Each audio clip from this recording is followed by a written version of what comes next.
In a frosty Canadian park, hidden deep beneath layers of thick ice, scientists discovered a bizarre skeleton they named the frozen dragon. The skeleton had been in the frozen ice for millions of years. It took experts decades to work out the species of this strange fossil. It was identified as a new genus of pterosaur. Pterosaurs were massive flying reptiles with wingspans of over 16 feet. Their heads were 3.5 times the size of their bodies. Pterosaurs lived 76 million years ago when they soared above the dinosaurs. Scientists described them as the biggest, meanest, and most bizarre animals that ever flew. The new genus has been named Cryodragon boreas, which translates to frozen dragon of the north winds. In 2013, a young mountaineer was climbing one of the tallest mountains in Western Europe, Mont Blanc.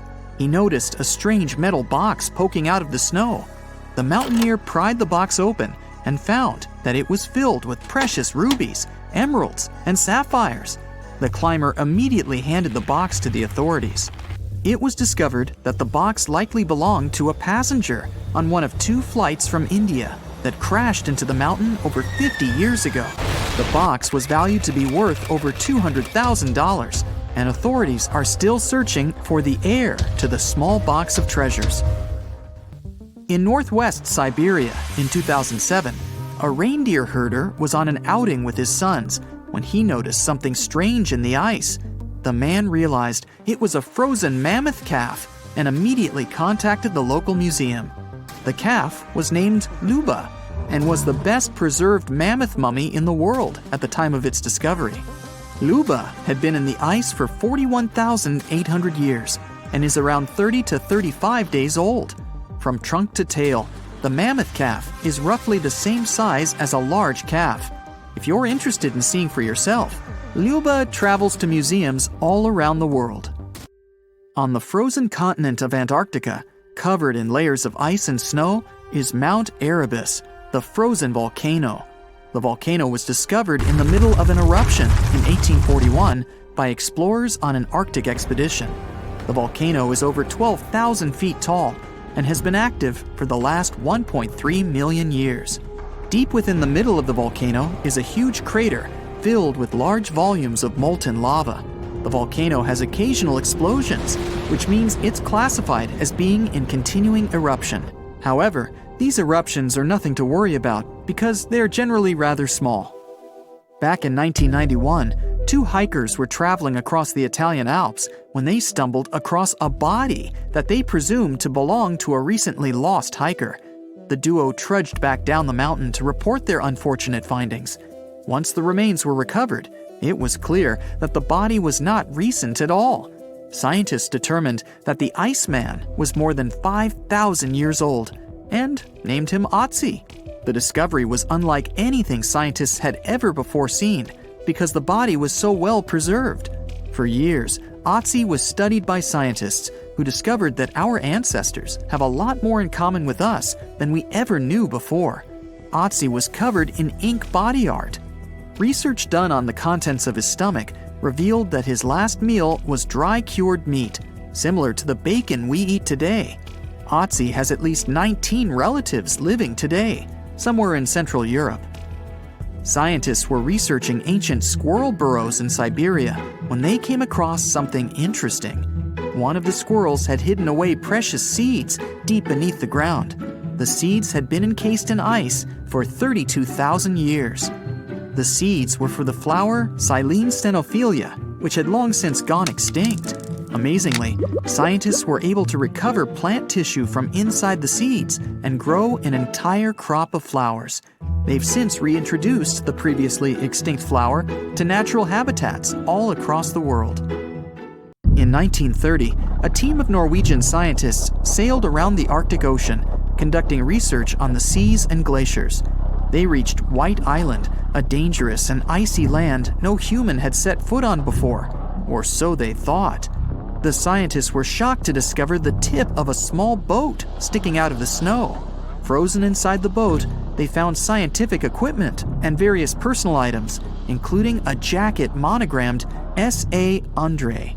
They had discovered the wreck of the famous André Arctic balloon expedition. In 1897, Swedish explorers, led by André, attempted to travel to the North Pole by hydrogen balloon. No one had ever heard from them ever again. People only found out what happened to them when the wreck was discovered 33 years later. It turns out that the balloon had crashed on White Island only 2 days after departing from Sweden. The explorers traveled along the island on a small makeshift boat, but were unable to make it any further. The best preserved woolly mammoth ever found was discovered in an area of permafrost in Siberia in 2010. Scientists named the frozen mammoth Yucca, after the small village near where it was found. Yucca had been frozen for 39,000 years and is thought to have been around 6 to 8 years old. Because Yucca is so well preserved, it has been studied for years and provided new information about mammoths. In 2019, scientists reported that they were able to activate cells taken from Yucca's tissue. Maybe one day we'll have woolly mammoths roaming the land. From looking at pictures and videos of Antarctica, the continent appears to be freezing cold, covered in snow, and flat, except for a few small hills. Scientists believe that too. When studying the Gomburtsev Mountains in the early 2000s, they were shocked to discover that the small rocky hills were actually the peak of a gigantic mountain formation under a mile of snow. Using radar technology, researchers worked out that the mountains are really around 10,000 feet tall and sprawl across 750 miles. This is around the same size as the European Alps, except hidden under tons of ice and snow. At a gold mine in Siberia, a businessman was examining a nearby river when he noticed something interesting in the frost. It was a small woolly rhino calf that was later named Sasha. The woolly rhino has been extinct for 15,000 years. It's thought that Sasha could have been frozen in the ice for up to 39,000 years. Sasha is unique because it's the only full-body woolly rhino to have ever been discovered. Glaciers around the northern Italian town of Pelo have begun to melt. Artifacts from decades and even centuries ago have been discovered pouring out of the ice.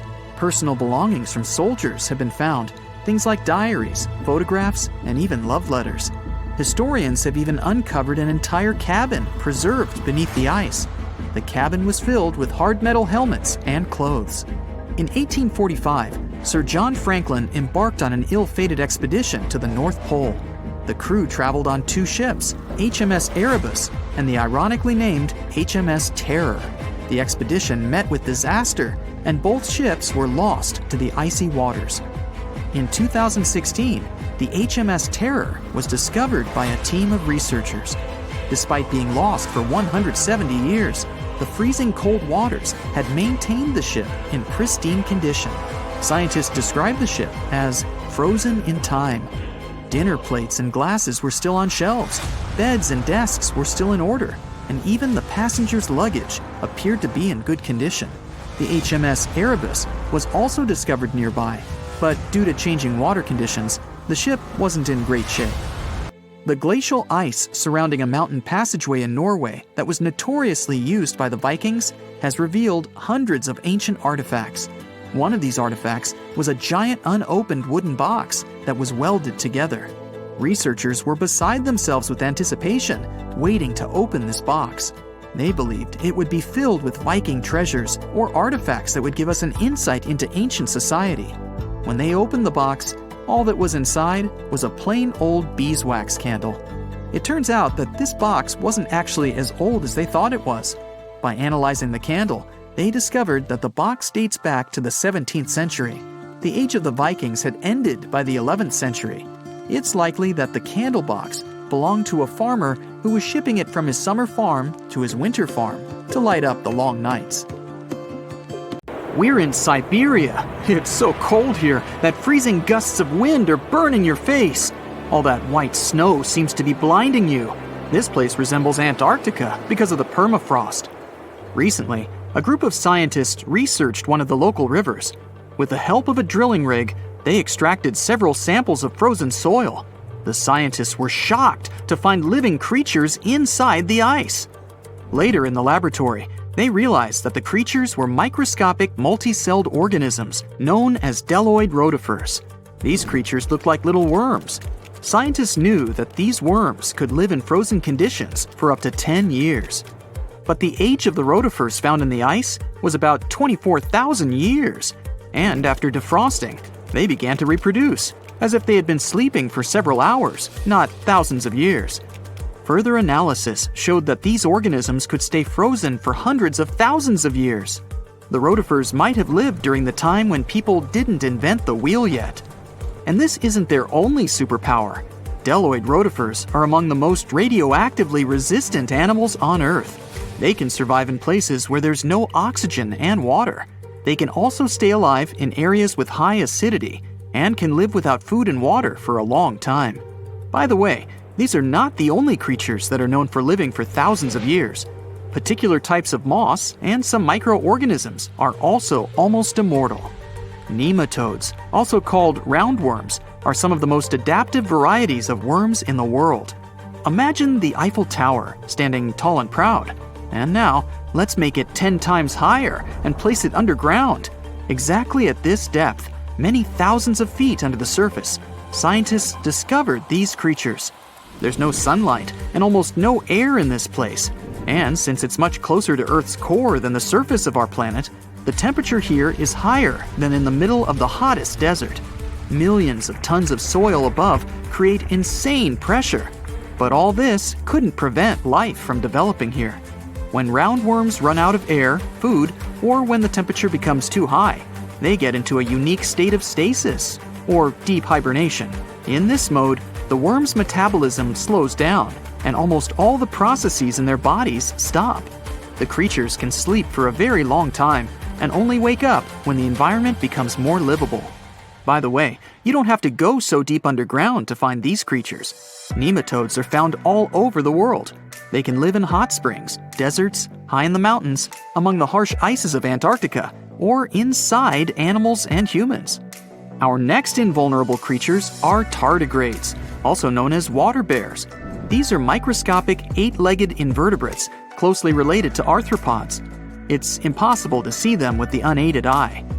But a conventional microscope will allow you to see tardigrades in detail. They look like minuscule bears. They're called water bears because they need a thin layer of water around their bodies at all times. It's necessary to prevent dehydration. Tardigrades have been found in all kinds of environments, from ocean depths to sand dunes. They're incredibly robust thanks to their unique organism structure. Yeah, they look soft, but their body is covered with a tough cuticle. This coating resembles the exoskeletons of grasshoppers, mantises, and many other insects. Water bears shed their old layer of the cuticle when they need to grow. Each of their 8 legs has 4 to 6 claws, which helps them cling to any surface. The bears can survive at a temperature that's almost 3 times as cold as the temperature in the ice of Antarctica. Heat doesn't harm them either.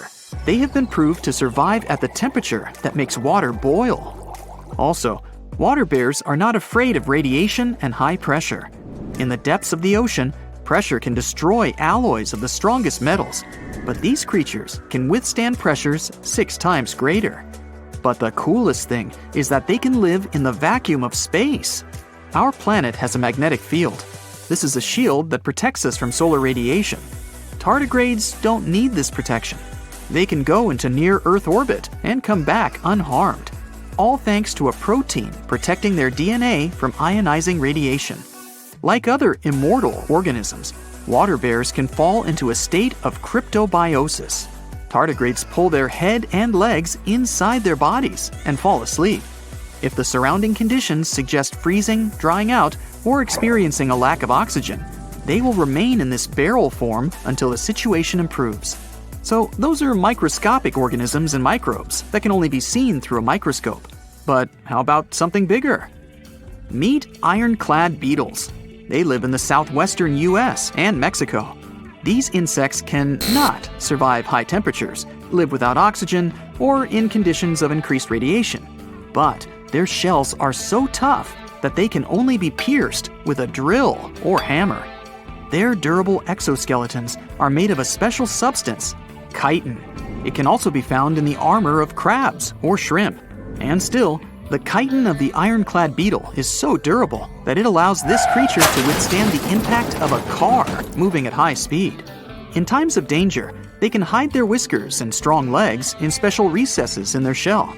Other animals can't bite through the armor, so they spit the beetle out and leave to look for lunch somewhere else. As soon as the danger disappears, the bug stretches out its legs again and goes about its business. Also, the armor saves the beetles from dehydration, which is very useful in hot areas of Mexico and the southwestern US. Inside the exoskeleton, they can store moisture. In other words, these bugs can absorb water whenever they find it and transport this liquid inside themselves.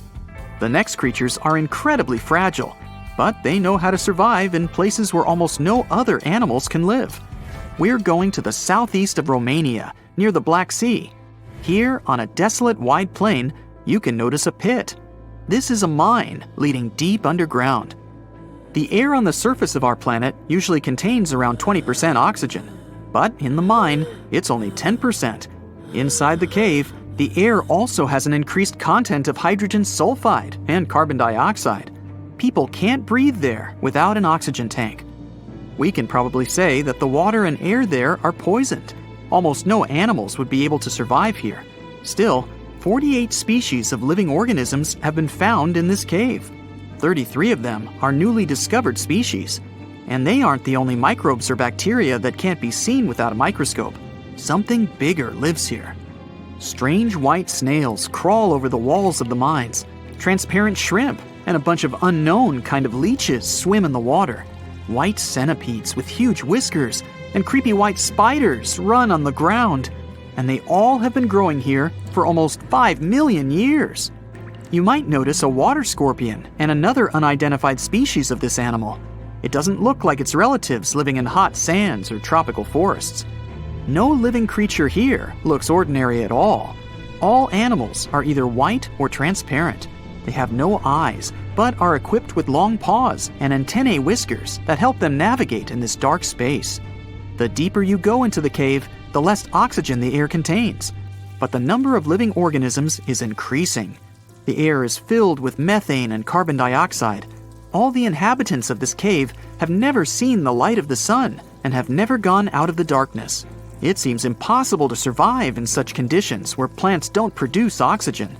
The answer to the question of their survival is hidden in a small lake. The surface of the water is covered with strange foam. If you look closely, you can see that this white substance is alive.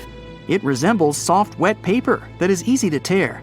The thing is billions of living organisms, bacteria called autotrophs. There's much more carbon dioxide in the cave than there is outside, and these bacteria, like plants, absorb it. But they don't do this with the help of photosynthesis, which means they don't need sunlight. They use water for chemosynthesis. What these bacteria secrete is food for other bacteria, and these other bacteria are food for bigger creatures. A unique food cycle that you can't find anywhere else on the planet only exists here. How heavy is the largest living snake? How can a snake eat a whale? Get ready, I'm about to answer these questions. Before the last ice age, giant mammals like mammoths ruled the world. The modern animal kingdom we're familiar with was shaped around 55 million years ago. I mean, there were still 1,000-pound bear dogs living from Asia to America. But modern whales, for instance, began to appear later. I'm saying modern whales because, surprise, surprise, whales weren't always fully aquatic. The ancestors of the ocean's biggest animals once walked on dry land. They had 4 legs and lived on the coast. Now, I want to introduce you to a snake that used to eat these whales, the Paleophis, a genus of a marine snake. Scientists say it's hard to understand how big the Paleophis was due to its fragmentary fossil record. They assumed that it could have reached up to 40 feet long. Its fossils were found in different parts of the world, from England to Morocco and Virginia, USA. The Paleophis is extinct now, and sea snakes today are only about a quarter of the size this majestic creature used to be. So no need to worry about this underwater monster. But there once was an even bigger snake, the Titan boa. It was around 50 feet long and most likely weighed over a ton. It used to live in what is now known as northeastern Colombia around 60 to 58 million years ago. Scientists say that it mostly fed on fish. Another giant animal that lived in the past was the black Gigantopithecus. These primates aren't related to gorillas. They lived in the area of modern China. Some people believe that they're still alive, but so far, no one has laid eyes on them. Some people even go further and say that the stories of Bigfoot or Yeti are based on these animals. This rodent became extinct about 2 million years ago. Its main habitat was South America, more specifically, Uruguay. What's astonishing about this species is that it was the largest rodent ever known. It was bigger than a bull. Scientists believe that it weighed up to 1,000 pounds. A distant relative of this rodent is still alive today. It's called the pacarana. It's a rare animal that lives in South America. It weighs up to 33 pounds and measures up to 31 inches, not including its cute and fluffy tail. The Arthropleura was an insect that lived in prehistoric times. Imagine a giant millipede measuring up to 8 feet in length. Here you go. It was one of the largest land animals of its era, about 315 million years ago. The Arthropleura's shell was covered with tough plates. These plates were there to protect the creature from damage. Most of the time, it burrowed into the ground to avoid becoming some other animal's dinner. Meet the megalodon. Millions of years ago, this shark lived in the ocean and ate other marine creatures. It had wide teeth, and its jaws were so powerful that the animal could finish off its prey with the force of its bite. It was one of the largest sharks to ever exist. Yet, this predator also went extinct. Scientists don't really know the reason. This made me wonder why animals were so big in the past. Nowadays, smaller creatures flee or hide from predators. But apparently, it wasn't like this before. Many centuries ago, animals didn't just run or hide, they fought back. Research suggests that this behavior may have been the most important motivation for prey to grow bigger. A study compared the skulls of ancient animals to those of their modern peers. The skulls of predatory animals have become shorter and narrower, while the skulls of the animals they hunted have become longer and broader. This means that predators learned to become experts in hunting, while prey worked on developing their defense skills. You see, a larger body size was a great advantage because it made it harder for predators to take down the animals they hunted. The bottom line, self-defense made prehistoric animals larger. The second reason why ancient animals were larger is related to their bones. They had hollow bones, which are lighter than solid bones. This type of bone allowed large animals to move quickly. Let's take sauropods. They were a dinosaur subgroup. Sauropods had giraffe-like long necks and snake-like long tails. Compared to their body size, their head was really tiny. But since their bones were quite light, they could move around without having to carry additional weight. The eating habits of these animals were also related to their body size. When experts examined the fossils of one extinct mammal species, they found out that these animals had a diet that was high in nutrients and low in fiber. And this mammal was the largest land animal of its period. In other words, following this diet, mammals could grow to be very large. There was plenty of food out there, so they didn't have to worry about finding it. Fun fact, these animals also took chewing out of the picture. They could swallow their food in large pieces instead of taking small bites. Environmental conditions also played an important role in the evolution of larger animals in prehistoric times. Those animals tended to live in warm, moist climates that provided them with a lot of food. They didn't have to compete for food sources. Researchers believe that because of these conditions, natural selection worked in a certain way. I mean, body size was more important than such traits as agility and speed. Oh, and did you know that large animals tend to produce more carbon dioxide? And ultimately, a bigger volume of carbon dioxide increases the amount of vegetation in the animal's habitat. As for the abundance of oxygen in the atmosphere at that time, it could be another vital element for some animals' growth. A good but scary example of an animal that benefited from the high levels of oxygen can be the cockroach of the Paleozoic era. At that time, cockroaches were the size of modern house cats. Now this one would give me the chills if I ever faced it. Ugh. What about today? Well, there are over 3,000 species of snakes on Earth. The smallest snake in the world is the Barbados thread snake. It's only around 4 inches long when fully grown, and the largest one? It's the reticulated python. This snake reaches around 20 feet in length. The longest python was discovered in 1912. It measured 32 feet long. As for the largest and heaviest reticulated python, it was named Medusa. Medusa was approximately 25 feet long and weighed 350 pounds. These reptiles lived in Southeast Asia in rainforests, woodlands, and grasslands. Don't be confused though, the reticulated python isn't the heaviest snake in the world. This title belongs to the green anaconda. It weighs approximately 500 pounds. Green anacondas are found in South America and Trinidad in damp, humid areas. I have a bonus for you. Here is a flying snake. You can find these snakes in Southeast Asia. They don't fly like birds, of course, but they do use the power of flight. They can go as high as 300 feet. They leap from tree branches into the air. Once they take off, it's all about aerodynamics. Their main technique is flaring their ribs and pulling in their abdomens. While airborne, they undulate from one side to another and slightly up and down. This motion helps snakes to turn and glide. Why bother with all this if they can just crawl in an old-school way? Scientists aren't sure, but they believe it might be related to escaping from predators. This way, they move from one tree to another without having to get down to the ground. Every now and then, people discover fossils of animals that lived millions of years ago. These ancient discoveries continue to capture our imagination. Which of these animals would you like to see alive?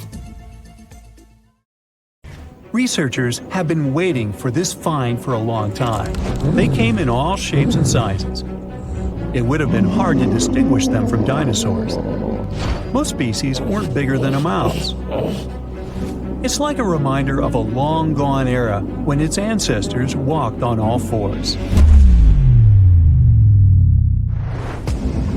The first mammals to walk the earth were different from us humans in one important aspect. We walk on two legs. That makes us bipedal. But the first animals that made the transition from sea to land were tetrapods. This means they walked on four legs. The story of these creatures began in present-day Scotland. The region is home to the first terrestrial ecosystem in the world. The rock here is made from silica. This material is the building block of glass. Hot volcanic springs formed these rocks more than 400 million years ago. Such land composition is a treasure trove for paleontologists. These are the scientists who study the fossil remains of animals and plants. In Scotland, they found everything from plants with preserved cells to the oldest known fossils of insects. They even discovered a fungus that grew up to 29 feet tall. But there was one find that stood out from all the other ones. In 2015, scientists unearthed fossils of four-legged animals. The place of discovery was Willie's Hole, near the hillside village of Churnside in the south of the country. Researchers dated the finds to the Paleozoic era, about 360 million years ago. This was the time when the early ancestors of the dinosaurs thrived. The world was a much different place back then. Today, we associate Scotland with cold and rain, and kilts and golf. But at that time, this land sat closer to the equator. It had lush vegetation, and its climate was hot and humid. Droughts and flooding were quite common. It was the perfect setting for an important evolutionary event. Researchers have been waiting for this find for a long time. The fossil records had a 15 million year gap. Its name was Roemer's Gap, after the Harvard professor who described it. science was missing fossil evidence of the animals that ventured onto land on all fours. The 5 fossil species they found in Scotland shed light on this mystery. The first tetrapods were divided into 2 large groups. One of them contained the ancestors of birds, reptiles, and mammals. Their collective name is amniotus. The other included the ancestors of amphibians, such as frogs. When these and similar species migrated to dry land, they discovered that they weren't alone. The earliest life forms that made this evolutionary leap were liverwort-like plants. We know this because scientists found their spores. They also discovered fossilized remains of an air-breathing millipede. It had tiny holes that allowed it to breathe air. This puts it among the first oxygen-breathing animals on the planet, and this species of millipedes is the first land dweller in the animal kingdom. Today, the largest of such creatures is the African elephant. Scientists believe that one of the first 4-legged creatures to make it onto land was an amphibian ancestor. Its name was Ichthyostega. The first part of the animal's name translates from ancient Greek as fish. This reveals a lot about the way the creature moved. It dragged itself on the ground using only its front limbs that resembled fins. This is the way that mudskipper fish move on land today.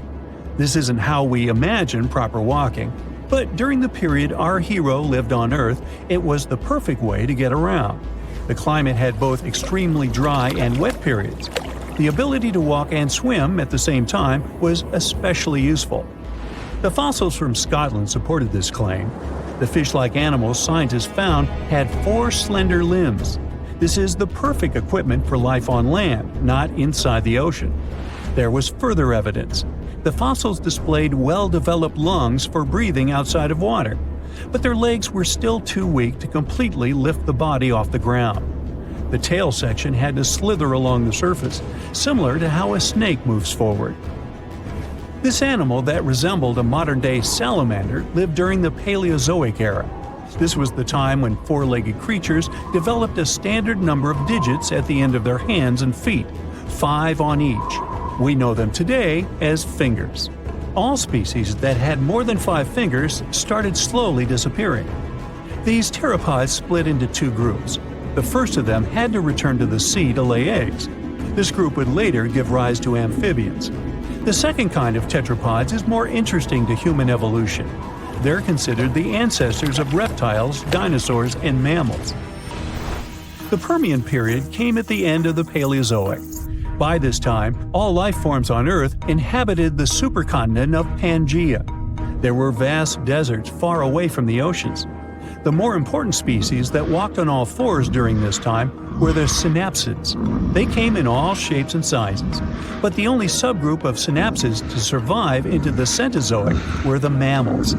Doesn't seem like much, but we exist today thanks to these ancient tetrapods. As a species, we have come far in the tree of life. A recent study revealed that the first life form to evolve was an ocean-drifting comb jelly. This came as a bit of a surprise. For a long time, researchers believed that the simple sponge was the oldest animal on the planet. After analyzing vast amounts of data, comb jelly came on top, or the bottom, depending on how you look at the tree of life.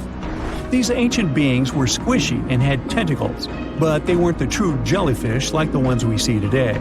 The creatures lacked the bell-shaped body and stinging cells. Scientists cannot precisely date the species because they lack a fossil of the oldest comb jelly. This is not the case with other ancient creatures that once roamed our planet. The ancestor of dinosaurs, turtles, and crocodiles are familiar to science. These are the animals that appeared during the Paleozoic era. This was a time when true tetrapods appeared. Paleontologists recognized them by 2 distinctive openings on each side of their skull. The first mammals that appeared during this era resembled reptiles. It would have been hard to distinguish them from dinosaurs. Some of them later evolved features we all know today. These include fur and a warm-blooded metabolism. They developed during the time when dinosaurs dominated Earth. That's why these first true mammals were small. Most species weren't bigger than a mouse. Their diet consisted of plants, as they were herbivores. Also, they were creatures of the night. During the day, they were mostly hiding underground. Now, this wasn't such a bad strategy. Some 66 million years ago, an asteroid fell on the Yucatan Peninsula in today's Mexico, and this spelled the end for dinosaurs. 75% of all species that lived on Earth at the time disappeared. The mammals' small size helped them survive and repopulate the planet. The era in the history of our planet that followed the Mesozoic was nicknamed the Age of the Mammals. The climate became warmer, so grasslands expanded. These were the ideal conditions for tetrapods to grow in size. Some mammals decided not to take this evolutionary path. Bats remained relatively small in size and took to the skies to join birds. And there are some tetrapods that return to the ocean.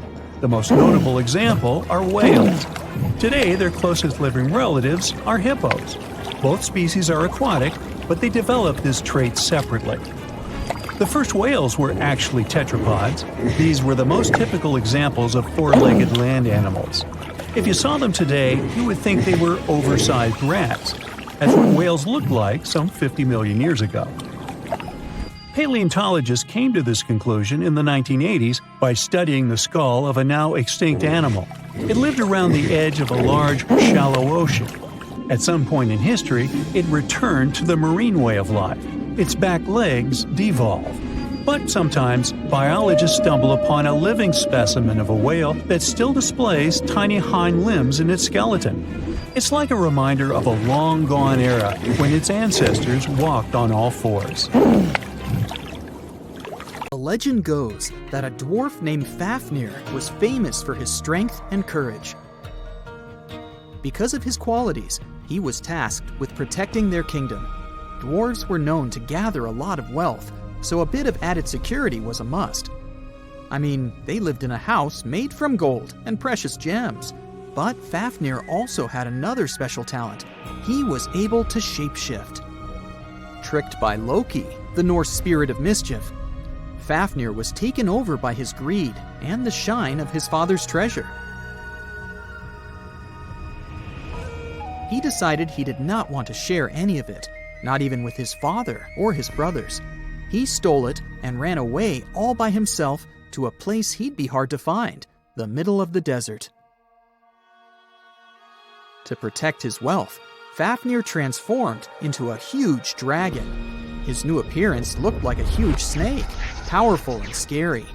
His magical powers did not end there, though. Because the dragon couldn't fly, he also spread poison all around his new home, so no one had a chance to survive if they wanted to take his gold away. Fafnir was soon defeated by a young hero named Sigurd. The legend of Fafnir tries to explain why family is more important than greed. It also shows the many magical powers dragons possess. But the most interesting part is that it's quite a good example of how dragons came to be in our tales. But hey, this is just one of the many stories mentioning dragons. Just switch on your TV or peek into any bookstore, and you'll surely stumble upon dragons somewhere. Variations of dragon-like creatures have been described in stories from all over the world, from Asia to Northern Europe. Most of these creatures are depicted with reptile-like bodies, wings, and claws. And the scariest trait of them all, they can breathe fire out of their mouths. The name of these creatures comes from the Latin word draconum, which translates to huge serpent. But let's take a trip down memory lane to see how it all started. An Asian historian, for example, discovered some fossils back in the 4th century BCE and decided that he'd stumbled upon dragons. It's easy to understand why he got so confused if you look at a fossilized stegosaurus. It was 30 feet long, 14 feet tall, and covered in armored plates and spikes. The Nile crocodile might have gotten mistaken for a dragon too. It still exists today and lives in sub-Saharan Africa. But it may have been more popular in ancient times. When reaching maturity, Nile crocodiles can grow up to 18 feet long. But that's not all. It can even walk with its body off the ground, and some were even pictured standing on their 2 back legs. Goannas are dragon-like lizards that live in Australia. Large as they are, they also have razor-sharp teeth and claws, and are also known to even produce venom. It's easy to see why goannas may be the source for the Australian version of dragons.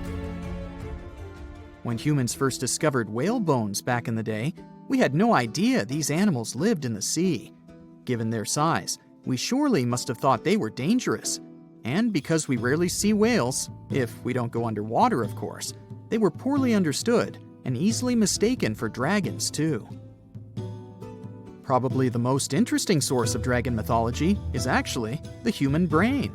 In a book called An Instinct for Dragons, there was a theory which claimed that dragons existed in almost all ancient cultures because we had evolved to fear large predators to survive. We aren't the only mammals to do this. Monkeys have an innate fear of snakes and large cats too, for example. When you combine these natural traits with folklore, you get a lot of dragon stories everywhere, adapted to each region. Reptilian beasts with magical powers date back as far as the origins of human civilization itself. I'm talking about ancient Mesopotamia.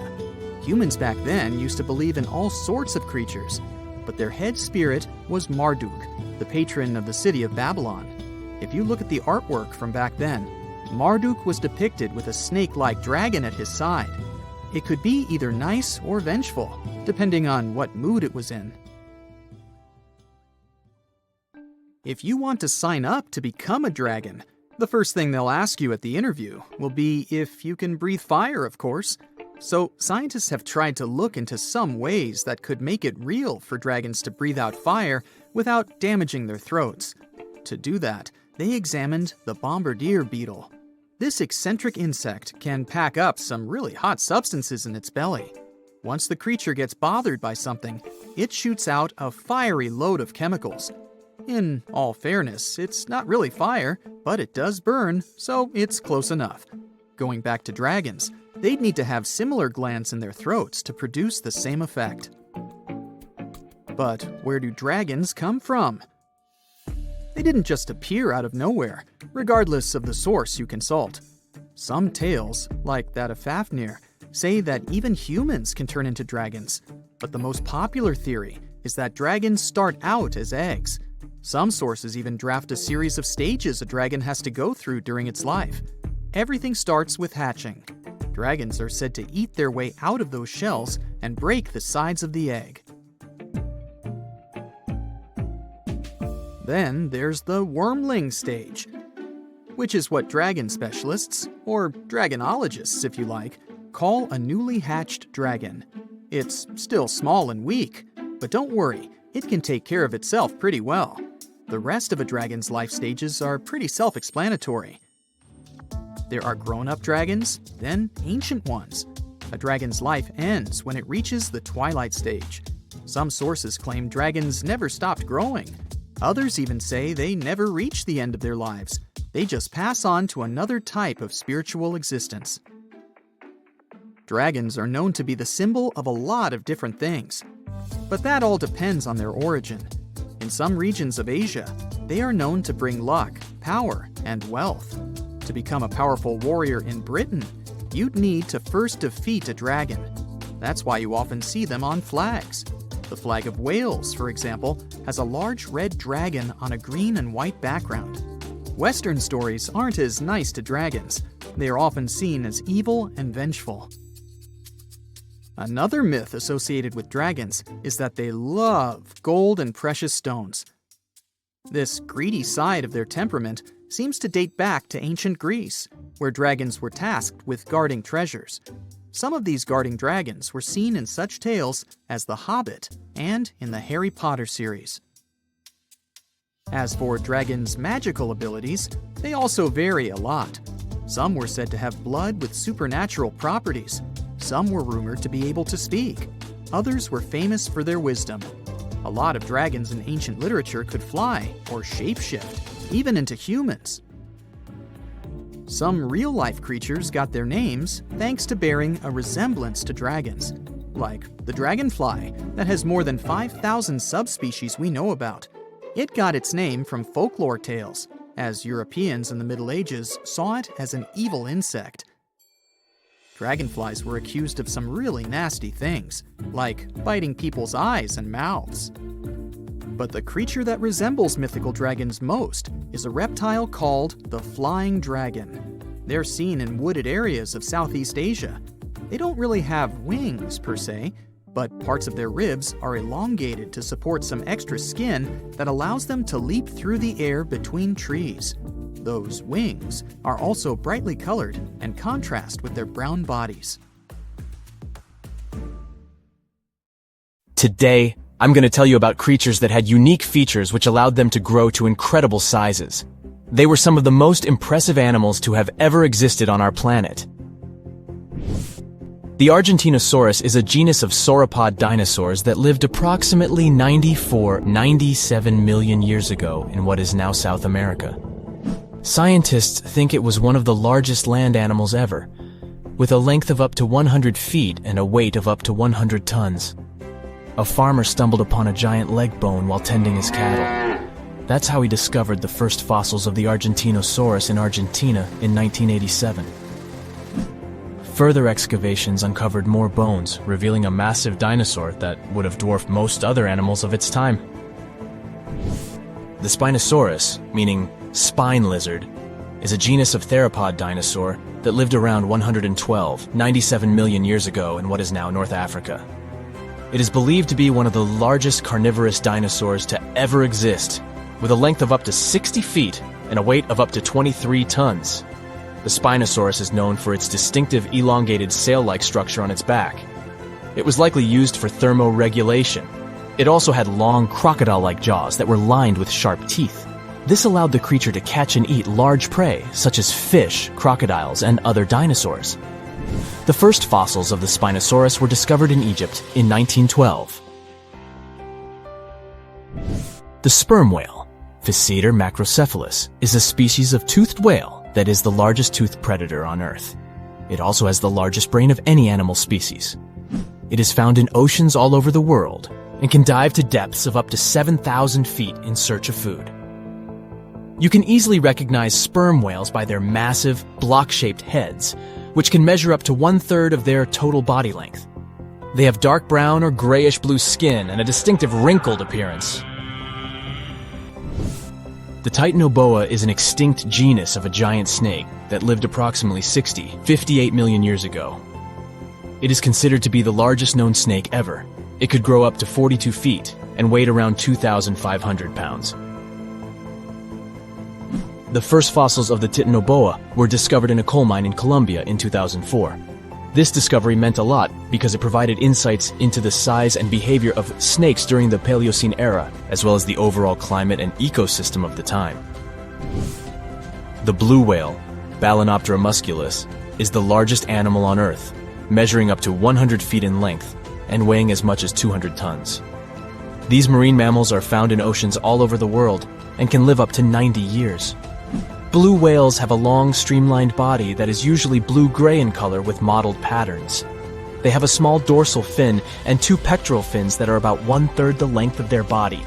Blue whales feed on tiny shrimp-like creatures called krill, and they eat a lot. A single adult blue whale can eat up to 8,000 pounds of krill in a day. The Leadsichthus is an extinct genus of large, bony fish that lived during the Jurassic period, approximately 155 million years ago. It is believed to be one of the largest fish that have ever lived. Some estimates suggest that it could grow up to 55 feet in length. The first fossils of Leadsichthus were discovered in England in the 19th century, and more recent discoveries have been made in other parts of Europe, South America, and Africa.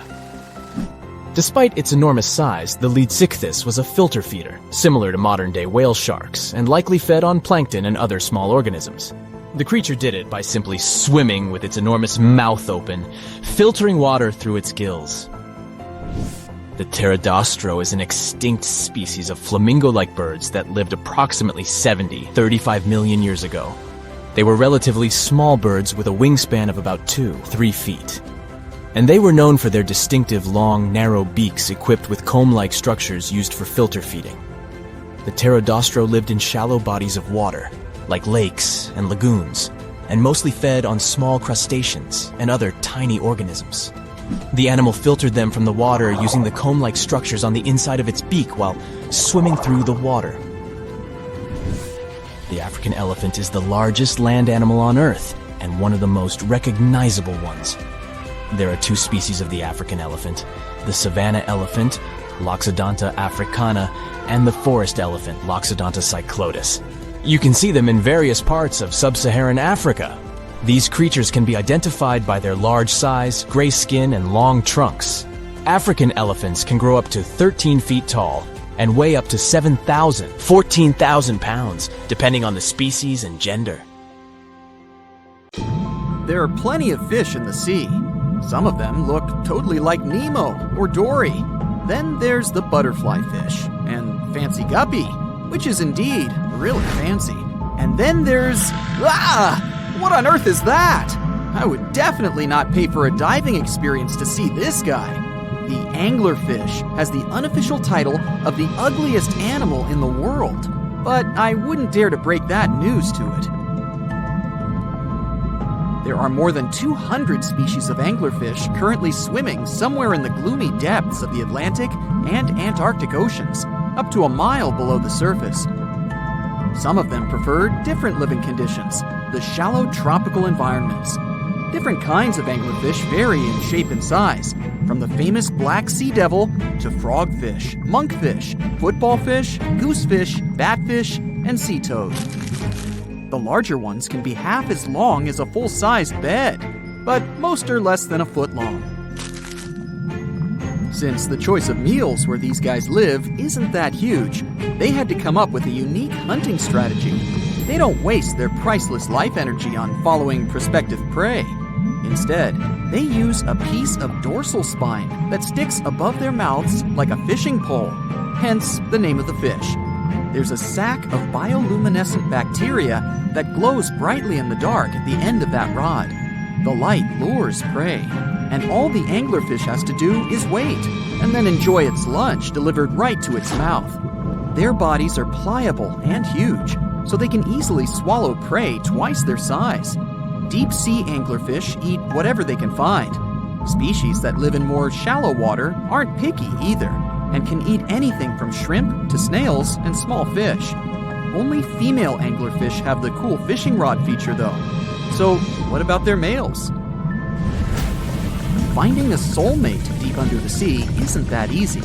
I mean, literally, there's no light down there. Plus, there are frigid temperatures and low oxygen levels. Anglerfish can't afford to go on many dates in those conditions, so they mate for life. And before you go aw about it, I have to tell you, they do it in quite a special way. Male anglerfish are much smaller than their ladies. The contrast is so striking that when researchers first got interested in their love life, they thought those males were actually the offspring, or larvae, hanging out next to their moms. Certain anglerfish male species have receptors that alert them that there's a female nearby. After they mate, the male bites into his woman and stays attached to her head, belly, near her tail, and other areas he can access. While they morph together forever, the female fish gets the male's cells, DNA, and reproductive organs, but loses her immune response cells. The male gets free permanent housing and nutrition. Given the current real estate prices, it sounds like a dream. But that accommodation is shared by up to 8 males, and they can't move out if they ever feel like it. You're unlikely to meet this deep-sea fish in real life, but if you meet an anglerfish in your favorite video game, remember that you can easily outswim it and make it kinder to you with tranquilizing arrows. Once you befriend it, the anglerfish can be your scout and help you discover new areas with its bioluminescent pods. Back in the real world, down in the twilight zone of the ocean, about 650 to 3,300 feet down, the anglerfish isn't the only creature you're lucky you'll probably never meet. Many of the locals look like they come straight out of science fiction or horror movies, but that's because they had to adapt to this dark, deep world. I did my best to get you prepared for the creatures you're going to meet, starting with the common fangtooth. They spend most of their lives deep down, but at night, they move toward the surface to snack. These guys are more active than most other deep-sea dwellers. They don't wait for food to come their way, but actually follow it, and then get it with their long, hungry teeth. They don't have a built-in light bulb like the anglerfish, so they've developed a great sense of smell and use as much sunlight as they can get there in the depth to get around. Sometimes, even the shadow of a passing by prospective prey is enough for them to switch to action mode. And though they don't look too charming, they're completely harmless to humans if you ever run into one of these guys. Stoplight Loosejaw sounds like a great name for an alternative band, but it's actually another deep-sea resident with sneaky hunting habits. It has special light-producing photophores under each eye. They emit green and red light like a stoplight, hence the name of the fish. Unlike other fish, these guys hardly ever leave the twilight and midnight zones. Their lower jaw is a quarter of the total body length, and the stoplight keeps it open all the time, hoping to get some lunch. It looks like a ferocious predator, but mostly prefers zooplankton with an occasional dessert of shrimp, krill, and fish. I'm sure you didn't expect to meet a hybrid of an eel and a bird, but here it is! The slender snipe eel has a beak, much like that of a bird, with curving tips. The beak is equipped with tiny hooked teeth that the eels use to catch the antennae of delicious shrimp. And it sure is slender, stretching up to 5 feet and weighing only a few ounces. Scientists don't know all of this guy's secrets, since it's pretty tricky to study in their natural habitat. But it looks like they only produce offspring once in a lifetime, and then pass away. Glass squids like to take it easy in life and literally go with the flow. They're filled with a solution which is lighter than water, so they don't have to make any effort to move around the deep sea looking for food and partners. These creatures are transparent, so they blend into any landscape and don't even cast a shadow while moving. Talk about a great survival tactic. If danger finds it anyway, it can transform into a lumpy ball, pushing its head and tentacles into its mantle cavity. It can also release ink into the mantle and go from transparent to black. The same ink can protect it against hungry whales and seabirds. Another tactic they use to scare off predators is to activate their light-emitting organs around their eyes. I'm getting hungry. Maybe I can snack on this sea cucumber. Ouch, it's moving! So I guess it doesn't belong in a salad after all. These soft-bodied fellows live in all parts of the ocean, from shallow waters to the deep underwater world. Most of them slowly move around with their tiny feet, but some crawl around by flexing their bodies. Sea cucumbers can shed their internal organs when there's a predator approaching. Those sticky organs distract the intruder, and the happy cucumber moves on and just grows the organs back. What's that glistening in the distance? Looks like someone dropped gems in the water. That's a sea sapphire, also known as the most beautiful animal you've never seen. Some males of this type of copepod can change color from deep blue to purple, red, or gold. 1 second later, it's gone. And it's back, shimmering bright. The secret to this magic is that their bodies are transparent and reflect light differently at certain angles. It looks like it's their way of communicating between each other and attracting mates. Female sea sapphires don't have the same superpower, but their eyes are bigger compared to males, probably to spot them from a distance. Males roam wild and free, and their ladies stay in the crystal palaces of strange barrel-shaped jellies called salps. Think you know what lurks in the depths of the ocean? While nearly 95% of our oceans haven't been explored yet, it's hard not to let your imagination run wild. But thanks to brave explorers, deep-sea cameras, and awesome archaeologists, we do know about some pretty incredible sea creatures living in our waters today, and millions of years ago. From the 9-foot spider crab to the 60-foot prehistoric megalodon, these sea dwellers come in all shapes and sizes. But let's focus on sea creatures famous for their huge size. Can you guess which living species of whale is the largest? Well, it's not the orca, but that's a good guess. The orca is a toothed whale that can grow to anywhere from 23 feet to 32 feet, which is slightly smaller than a school bus. How about the narwhal? Nope, they're not the biggest either. These unicorns of the sea live mainly in Arctic waters and only grow 13 feet to 20 feet in length. And that's including their 9-foot tusk. Tired of guessing? Okay, I give in. The largest whale that still exists today is the blue whale. At a jaw-dropping 82 feet to 105 feet, the blue whale is not only the biggest whale we know of, but is currently the largest animal to have ever lived on Earth. Seriously. These animals are bigger than a T-Rex, and even the prehistoric megalodon. If you were to put a blue whale next to a school bus, it would look like it could swallow it. Think about that. According to National Geographic, a blue whale's tongue can weigh the same as an elephant. And their hearts can weigh as much as a car. That doesn't even sound possible. It's no wonder these giants need to eat about 4 tons of krill every day. While there aren't too many animals living today that can compete with the blue whale's epic proportions, there is an entirely different species that is a good contender, and it's not quite what you would expect. It's a jellyfish. No, I'm not talking about the little jellyfish that wash up on the shore and ruin a perfectly good day at the beach. I'm referring to the lion's mane jellyfish, the biggest jellyfish around. This invertebrate can grow up to 120 feet long. They also come in different gorgeous colors like red, purple, or even shades of orange. As if their length wasn't impressive, the lion's mane jellyfish boast a whopping 8 sets of 70 to 150 tentacles. That means they can have up to 1,200 in total. And here's the giant oceanic manta ray, the largest type of ray in the world. Their wingspan can be longer than a bus. These guys can reach 30 feet in length. They also have the biggest brain compared to body size among all fish. Unlike their stingray cousins, mantas don't have venomous tails.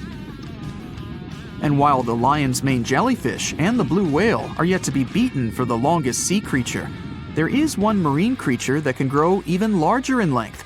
The Portuguese Physalia physalis, tentacles and all, can reach a length of 165 feet long, and that's according to mentalfloss.com. While this thing may look a lot like a jellyfish, it's actually known as a siphonophore, and there are hundreds and sometimes thousands of them that are genetically identical.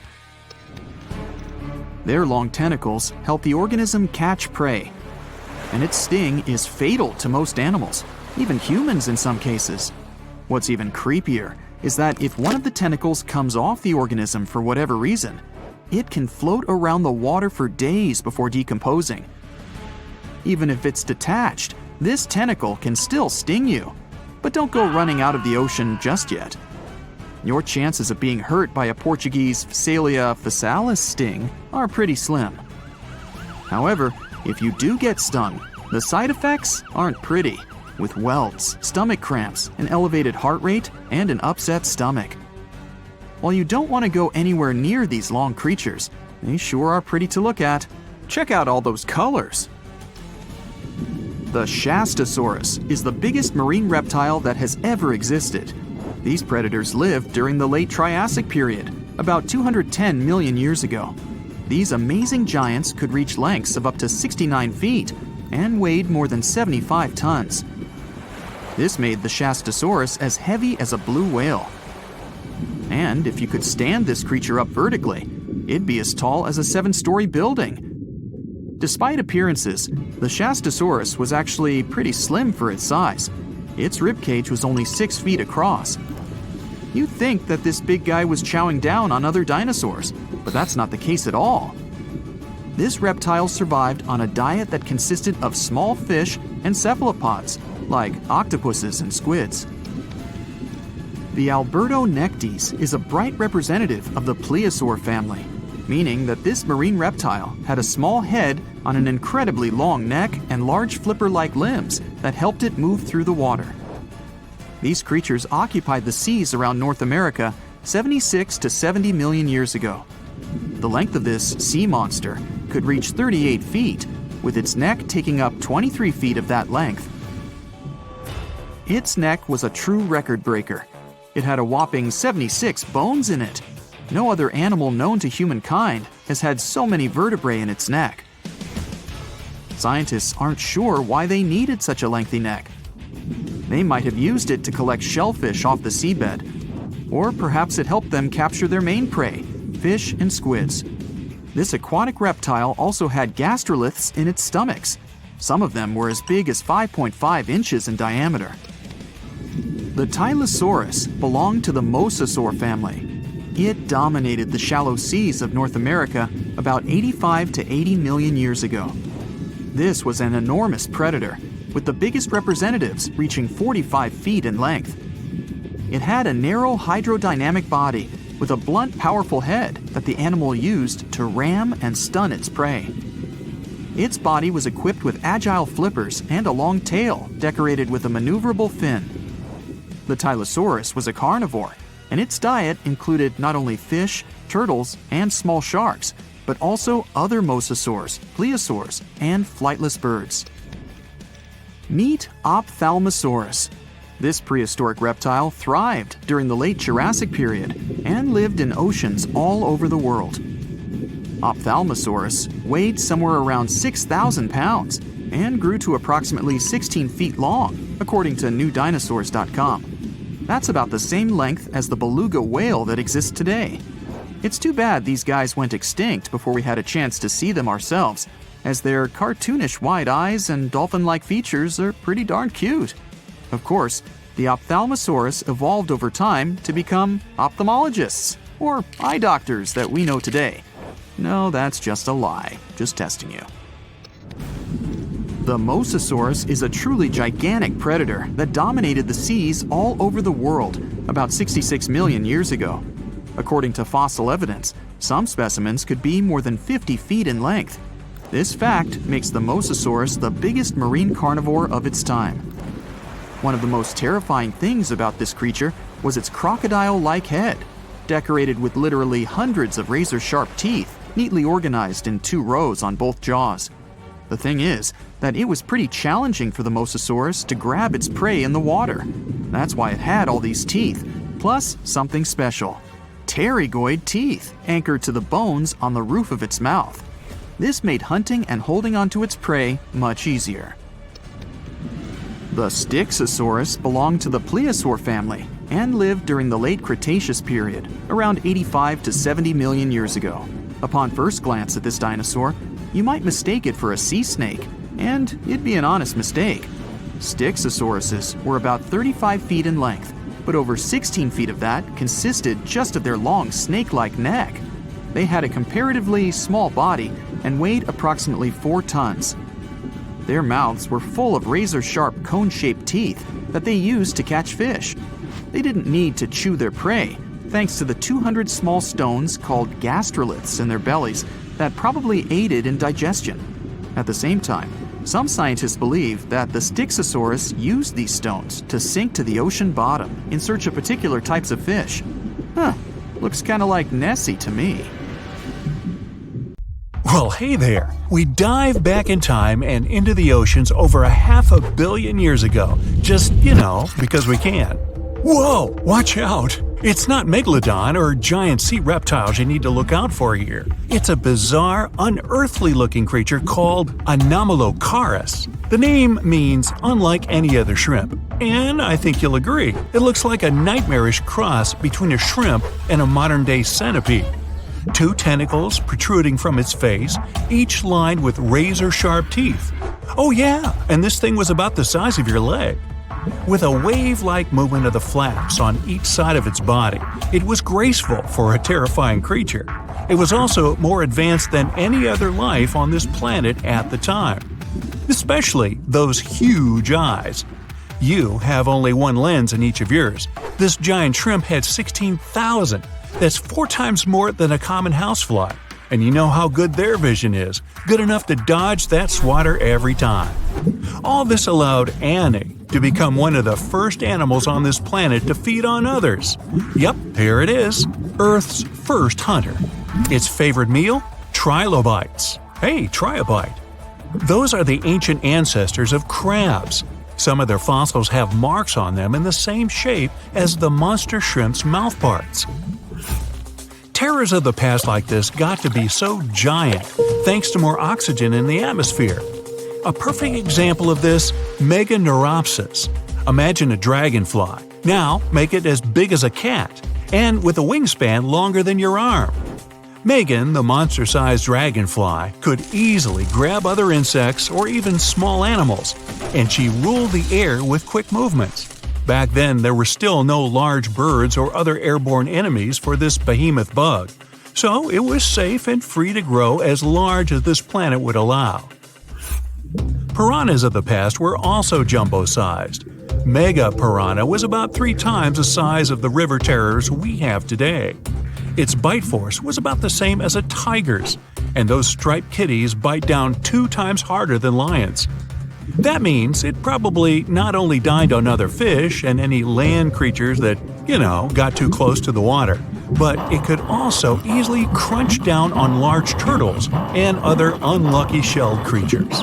And fun fact, modern-day piranhas bark like dogs when they're about to enter a confrontation. It actually sounds more like a frog's ribbit. But makes you wonder, what did this mega-sized ancient cousin sound like? A bear roaring? How about giant sea scorpions the size of your bed? Go back about 460 million years and you'd see them swimming under you. And watch out for that tail. Scientists still don't know if these creatures could use it to inject venom like your standard land scorpion, but something tells me I wouldn't want that thing anywhere near me. Then there's this guy, Therizinosaurus. Terry looks sort of like a goose with long arms. Oh, and did I mention this goose dino is about 2 stories tall and longer than a bus? Yow! Its arms make the T-Rexes look even more bite-sized, each 8 feet long, almost triple the length of T-Rexes. And on the end, razor-sharp claws the size of your whole arm. Now, don't worry about those lengthy claws too much, though. Terry probably used them to cut through giant termite nests. So, this huge reptilian goose was more interested in eating bugs and plants. Another mega monster for you, Megatherium. The giant ground sloth could look a giraffe straight in the eye and weighed as much as a hippo. It moved mainly on its hind legs and used its massive tail as support. He had huge paws with colossal knife-sized claws. The sloth could use them to defend itself from enemies and to bend tree branches in search of food. But the biggest danger to the giant ground sloth wasn't dinosaurs or saber-toothed tigers, it was our own species. Yep, humans showed up just in time to meet this fellow, and to, eat him up. Titanoboa was a terrifying 50-foot snake, as long as the great megalodon itself. It was also more than 2 times heavier than the heavyweight champion among snakes today, the green anaconda. Crocodiles were a regular on this serpent's menu. Titanoboa could swim 3 times faster than the fastest Olympic swimmer our species has ever seen. It was quicker and more dangerous in the water than outside it. And don't forget the boa part of the snake. This massive snake wasn't venomous. Instead, it liked to squeeze. Remember that giant shrimp from earlier? Well, Opabenia looks like its teeny-tiny finger-sized cousin. And instead of 2 toothy tentacles, this thing had a vacuum hose coming out of its face. On the end of that trunk, what looks like a single crab claw. Add 5 eyes and a mouth under its head, and you've got a recipe for something not of this planet. Only it is. This creature used its trunk like an elephant does. Its claw grabbed food from the bottom of the ocean and brought it up to its mouth. This thing is so weird-looking that, apparently, when the scientists who discovered it presented his findings to an audience, they all laughed as if he were joking. Now, a real-life monster, the Tully monster. From a distance, it looks a bit like Nessie, that long neck and teeth-lined jaws.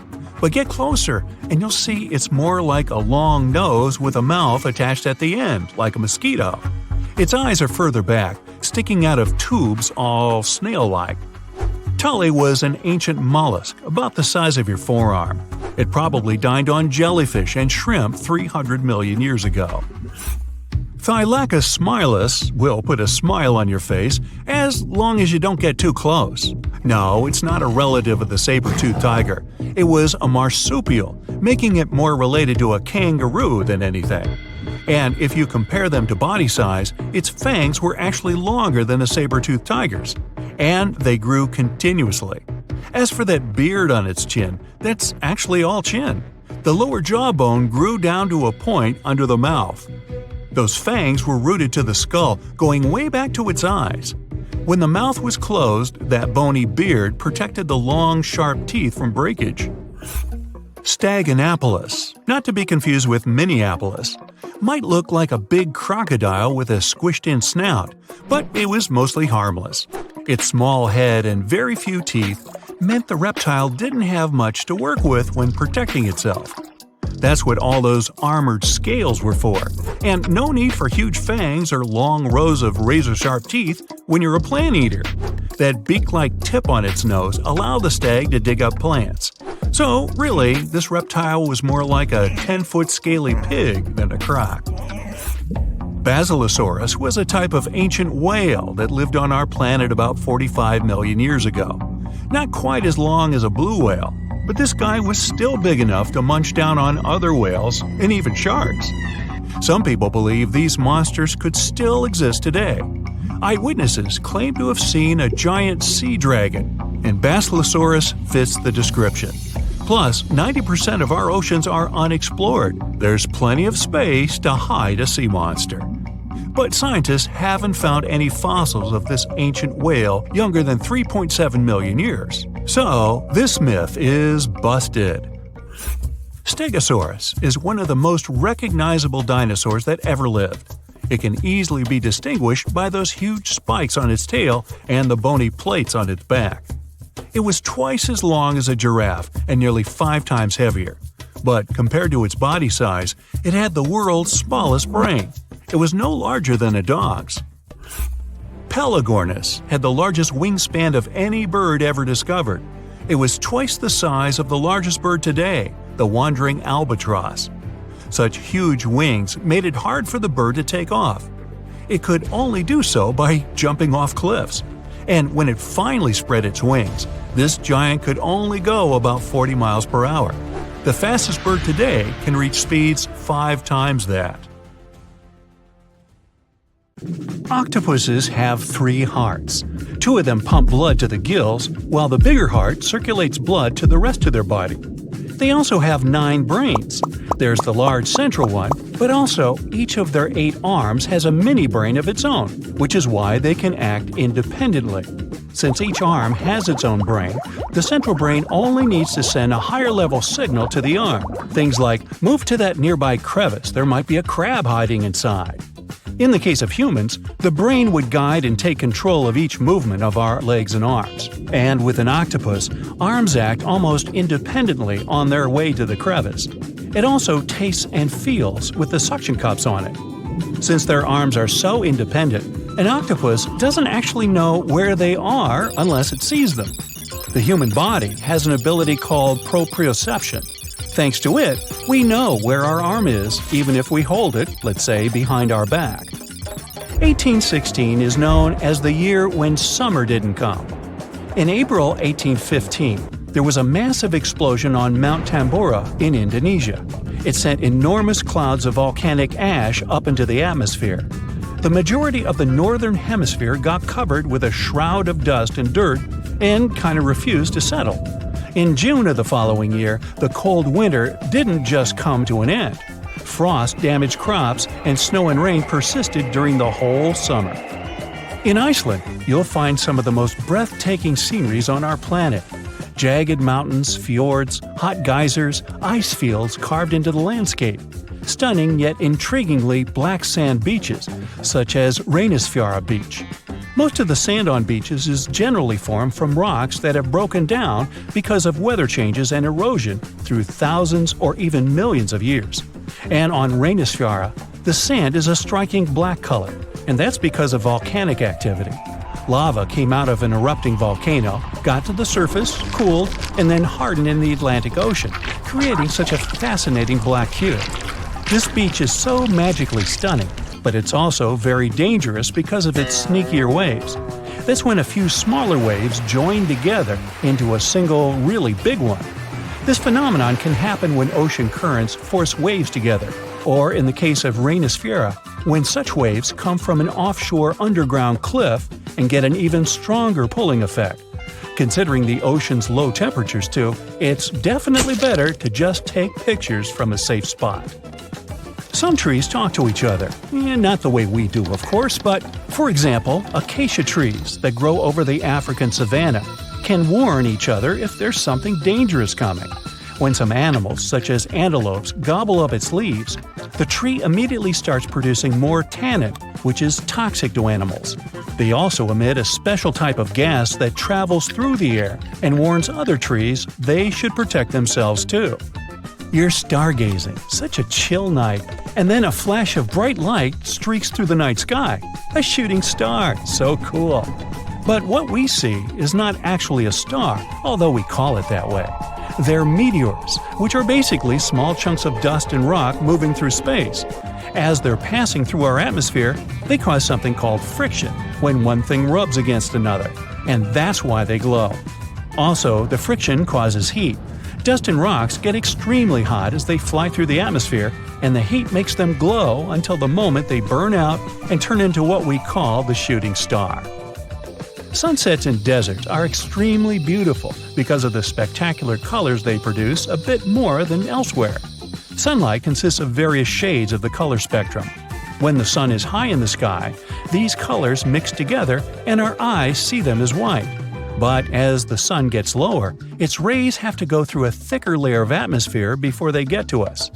The atmosphere then scatters shorter wavelengths of light, like blue and purple, before we can even see them. That's why the longer orange and red wavelengths stand out. In urban environments, air pollution can make sunset colors duller than everywhere. The clean air in deserts allow the vivid colors coming from the sun to shine through at twilight. Also, the moisture, water vapor, and rain-engorged clouds can mute the sunset's hues. Since there's no rain, clouds are thin and wispy, so they filter and reflect sunlight instead of blocking it. Bamboo grows really fast. It's actually the fastest growing plant on Earth, sometimes growing about 3 feet in just one day. You can find it in dense forests, where only a little light gets to the ground, which means bamboo is under strong pressure to reach the sunlight as quickly as it can. There's an underground stem that connects bamboo shoots to their parent plant, so the shoot doesn't really need leaves of its own until it gets to its full height. Also, bamboo grows faster than other plants because it doesn't waste its time and energy on growing rings that thicken the stalk. It's just a thin, hollow stick that grows straight up. You'll notice some of the big trees have shallow root systems, sometimes even 10 inches deep in the ground. The roots generally need access to oxygen and water, and they can mostly find it in special underground pockets called soil pores. When a tree has ideal moisture and soil conditions, it can send roots deeper down under the surface and get what it needs. But most of the time, conditions are not perfect, considering bedrock, stones, and compact soil that physically prevents the roots from going down. Such obstacles also prevent the roots from getting the needed oxygen. So, when life gets tough, the tree will take an easier option. Its roots will stay close to the surface and spread out in different directions. Drought conditions are another reason trees can have shallow root systems. By staying closer to the surface, they can take most of the rainfall collection. Plants are exposed to the sunlight most of the time, but they still don't get sunburned. They appeared on land about 700 million years ago, and one of the key things they needed to survive was something that would protect them against the ultraviolet rays coming from the sun. Those in the sea had seawater as protection. UV radiation is mostly responsible for sunburn, so land plants developed a special protein that detects it. This protein sends signals to the cells to protect the plant from the damage and effects of UV radiation. Basically, it's like they produce their own natural sunscreen, but this still doesn't mean they're 100% protected. You know that common belief that if you water plants in the midday sunshine, this can cause their sunburn? Some think droplets of water act as tiny lenses and then focus the sunlight onto the leaf surface. But they're not strong enough to actually focus sunlight from a water droplet onto the surface of a leaf. It's just that their natural sunscreen doesn't mean total protection. Too much exposure to UV radiation damages cells in the leaves and bark of the majority of plants. Earth's core is as hot as the surface of the sun. You'd think it could easily melt our entire planet, especially since the core is only 1,800 miles away from the surface. If the sun were so close, we'd be like French fries. But we're alive because the center of the sun is surrounded by a mantle of rock that's mostly solid.